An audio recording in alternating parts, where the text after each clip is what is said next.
I'll just open it up, start up, and then we can take questions. First day back at work, it's good to be back and seeing teammates. I think it's a lot of fun after a few months away to see guys and catch up with their off season and what they've been doing, and getting to know our coaches. It really does feel like the first day of school. I know that the first day of training camp also has that feeling, but the first day of OTAs, I think even more so, knowing that this truly is the first day with our group. We're really early in this process, learning very, very basic stuff today with the offense when we're in our meetings, and doing very, foundational type stuff in our workouts. But you got to start somewhere, and we're, laying that first brick, and excited about what we're trying to build. So, when you look around the locker room, it's exciting and encouraging to see really capable players and good people who work hard and who are good teammates. It's not a good feeling when you start in OTAs and you're looking around the locker room and you're concerned about pieces and you're concerned about what are we going to do at this position or what's our answer here. And so to be in the locker room and just feel really good about the group and really good about the experience we have and the type of players we have and people, that's a great feeling, especially at the quarterback position. So, I was reminded of that today just going through the workouts and going through the meetings. So I can take any questions you have. Well, Kirk, just because we didn't talk to you since the season ended, to kind of go back and play catch-up a little bit. For the first time in your time here, there was, some pretty significant change at the top of the organization. What was your reaction a few days after the season ends as you kind of see the franchise heading in a different direction that way? Yeah, you just understand, playing this league for 10 years, it's just kind of become the standard of knowing that every year there's change and every year there's difference. We've had a lot of different coordinators here in the years I've been here.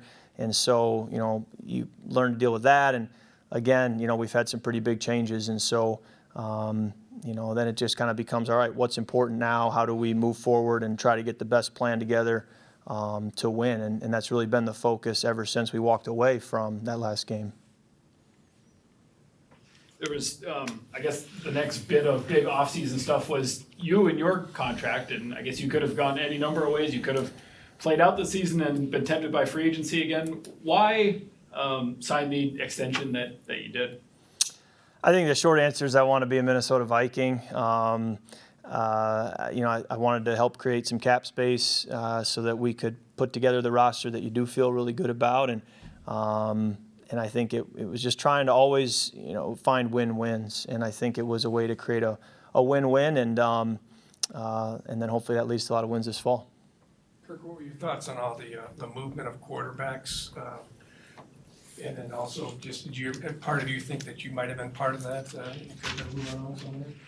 My mindset was really to be a Viking. I would like to retire as a Viking, and so I would like to play my way into that, if you will. I know I got to earn the right to do that, but if I could draw it up, it would be play well enough that you never have to play or wear another jersey anywhere else. So, I'm going to work really hard to try to make that possible. But there certainly was some changes. I don't know how much you compare it to previous years. It seems like as you follow the league, there's a lot of football news when football games aren't being played. February and March, it seems like there's always a lot of football news, and I think that's good for our sport, that there's a lot of attention on it year-round, they've certainly made free agency a pretty exciting time in the league, and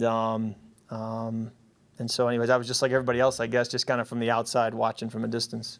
Ryan O'Neal said he kept getting, things brought up to him in text messages with family members or stuff, but do you follow it a little bit more on your own and you're not getting pinged, the Vikings do this or the Vikings do that? Yeah, I think it's been healthy for me in the offseason to try to distance myself somewhat, so you know where your role is and where you do want to speak into things and not be absent. You also know where it's probably best to just be away and be the last person to know, and sometimes I am, like you just mentioned. Sometimes it's a family member or a friend that notifies me about news with our team or with the NFL, and I don't really, in many cases, need to be the first one to know. So, in the ones where I want to be, yes, I do try to stay engaged, but there's plenty that I think it's best for me to just kind of catch my breath, step back, and there's other people who can handle that. When they were talking to Kevin O'Connell and looking at him as an option, how much did you talk with ownership or talk with Kwesi about your experience with them, if at all? What were your exchanges like with them in that process? Yeah, it was a minimal amount. I think I wanted to share and communicate, but by no means did I feel like it was my job to get involved, if that makes sense. So that was really where I saw my role, if you will. What do you envision your relationship with Kevin looking like as this offseason progresses? Well, it's just going to take a lot of work together, not only with Kevin, but with Wes and with Chris O'Hara, quarterback's coach, and with our whole unit of just kind of like today, just very basic offensive installs, learning formations, learning snap counts, basic stuff. You have to keep stacking those bricks so that week 2 we're, turning a page and getting further in. And by the time we finish this OTAs, we're able to run a full offense through all the scenarios that we would have in a game. So you just kind of keep stacking each week and try to cover as much as we can in these 9 weeks of the off-season program. And it is like going backwards a little bit because you're learning very basic stuff right now. What excites you about getting to work with an offensive-minded head coach now? Well, I think it's more important that you just want to work with great coaches. Whether it's a head coach, quarterback coach, assistant quarterback coach, quality control. You just want to be around great football minds. And I've always been fortunate in my 10 years in the league. I've been around some really great football minds, and I think our current staff is a continuation of that for me. And I do think I continue to be fortunate to have great coaches around me and around our team to help us. When we asked Kevin what he wants to do with the offense, he often said, I want to do what Kirk does best and kind of build it around that. What does that mean to you to have a coach so willing and I guess focused on doing what you do well?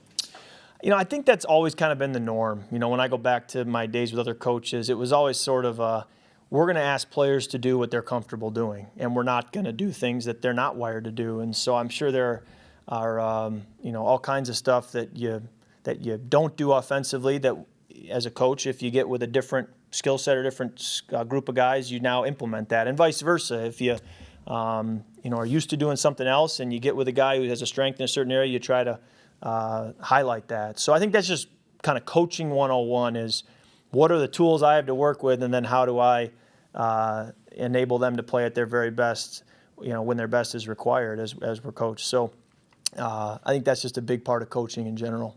What's it been like to see Coach O'Connell's trajectory? I mean, not long ago you had him as position coach, then OC, now first-time head coach.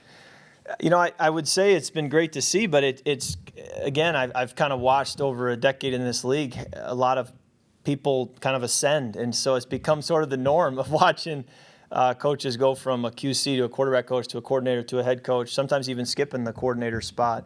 And so you realize that, as my dad would always tell me, that, hey, if you're good enough, the cream rises to the top. And so when you are a good coach, it's gonna show up eventually. It may not happen as fast as you want it to, but you're going to get opportunities. And the same is true for players as well. That I've talked to a lot of teammates who are at times in their career frustrated with their role or their lack of playing time, and you say, hey man, cream rises to the top. You just have to stay the course. You got to be patient. It may not happen as fast as you want to, but if you are good enough, you're going to get that opportunity. And it's certainly also been an encouragement to me to know that as I go through my journey.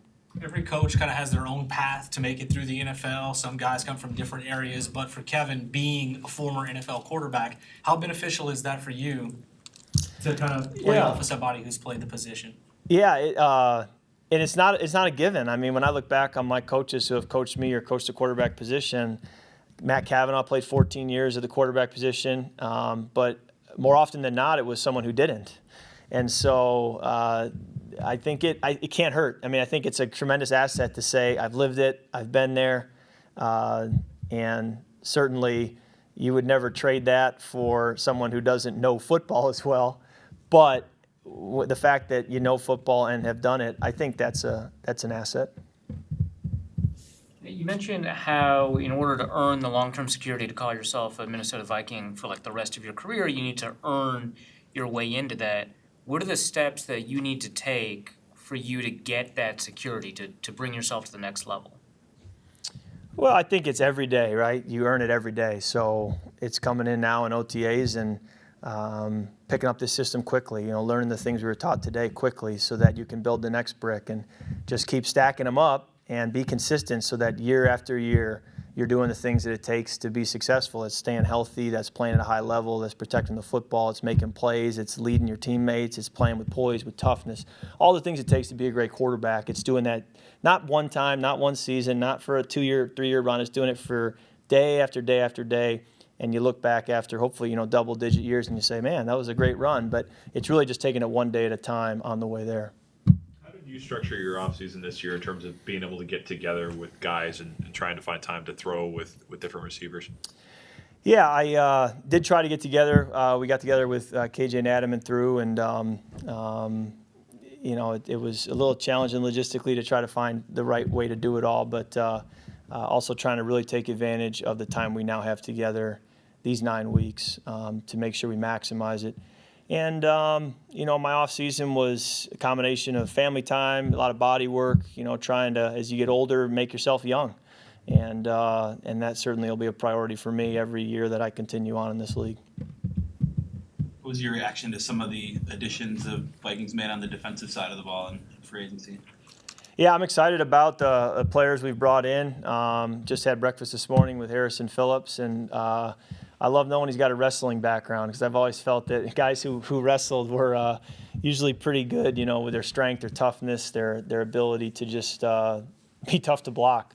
And he seems to be made of the right stuff, and so you just kind of get to see once we get out in the grass and start actually playing. That's really when you get to see it. But seems like we got some good pieces to build with. Alrighty, thanks guys. Okay.